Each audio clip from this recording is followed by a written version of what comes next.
किसी को सजा हो जाए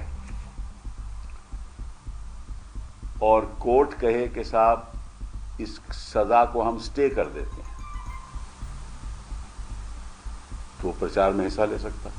जिसको सजा हो जाए उसको कोर्ट स्टे करके हक दे सकता है कि आप जाकर प्रचार कीजिए, चुनाव है तो प्रचार कीजिए। वो भी हक दे सकता है कि आप अपना नॉमिनेशन फॉर्म भी फाइल कीजिए। जिसके खिलाफ सबूत है, जिसके खिलाफ सजा है, उसको तो हक है अगर कोर्ट स्टे दे दे, और जिसके खिलाफ केवल आरोप है उसको स्टे नहीं मिल सकती। कल को चार्जशीट में कुछ ना निकला तो क्या ये वक्त वापस आ सकता है? कितनी बेइंसाफी हो रही है केजरीवाल के साथ। कल सुप्रीम कोर्ट ईडी ने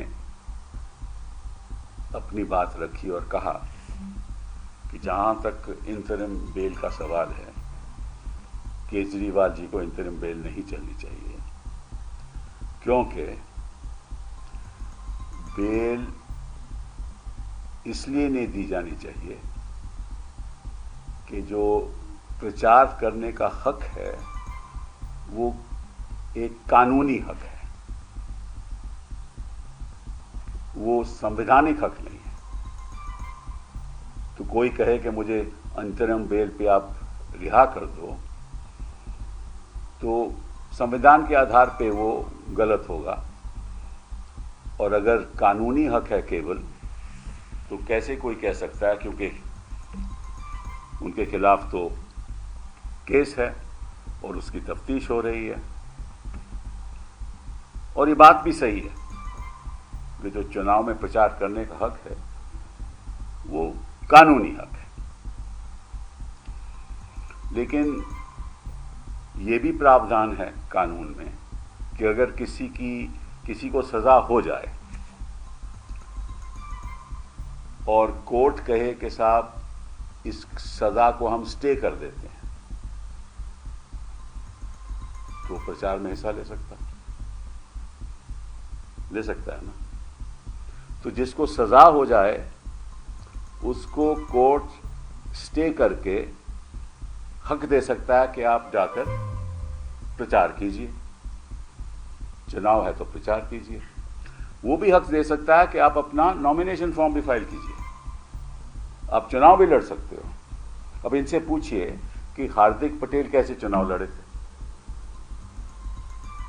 हार्दिक पटेल जी की कन्विक्शन थी,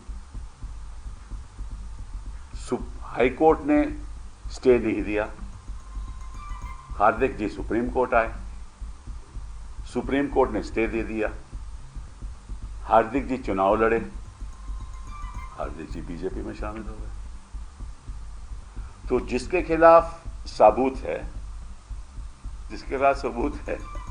जिसके खिलाफ सजा है, उसको तो हक है अगर कोर्ट स्टे दे दे, और जिसके खिलाफ केवल आरोप है उसको स्टे नहीं मिल सकती, क्योंकि चुनाव में हिस्सा लेना एक कानूनी हक है, संवैधानिक हक नहीं।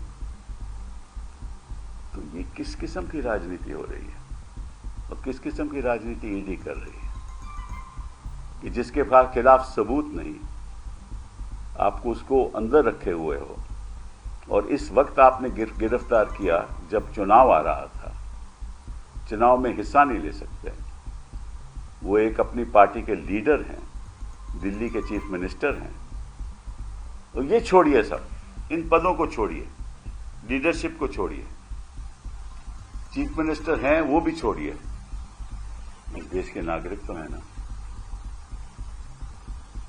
और मालूम सुप्रीम कोर्ट ने क्या कहा है कि फेयर एंड फ्री इलेक्शन, मतलब कि निष्पक्ष चुनाव basic structure of the constitution, मतलब कि संविधान का बेसिक स्ट्रक्चर है।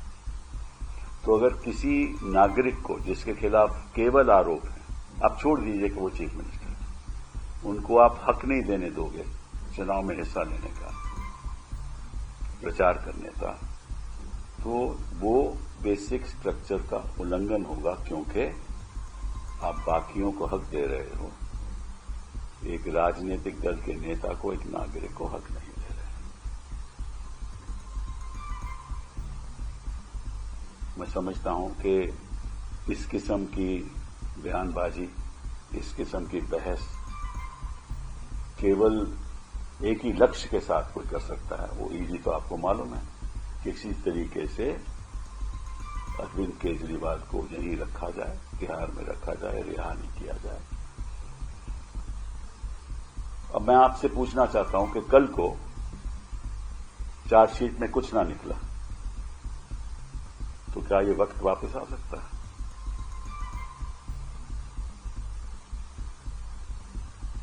नहीं आ सकता ना। मतलब कि आपने एक राजनीतिक दल के साथ इतना अन्याय किया, एक सरकार के साथ इतना अन्याय किया कि उसके चीफ मिनिस्टर को आपने तिहाड़ में रखा, कोई सबूत नहीं आज तक, कोई मनी ट्रेल नहीं, और ऐसे बयानों के साथ जो अप्रूवर बने, जिनके जो खुद अक्यूज्ड हैं, जो खुद आरोपी हैं, उनको आपने अप्रूवर बना दिया। उनके 12वें बयान के बाद उन्होंने आरोप लगाया केजरीवाल को, और ये समझते हैं कि यही बस काफी है कि उनका हक आप छीन लें। इससे ज्यादा मैं समझता हूं कि अन्याय किसी के साथ हो, ये होना नहीं चाहिए। और समाज को छोड़िए, कोर्ट की बात अलग है, समाज को इस बात को तो समझना चाहिए कि इन लोगों की मंशा क्या है। अब कानून और सर्वोच्च न्यायालय न्यायाधीश उनके हक में करें या न करें, उसके बारे में मैं कुछ नहीं कहूंगा, लेकिन समाज को इस बात को समझना चाहिए कि कितनी बेइंसाफी हो रही है केजरीवाल के साथ।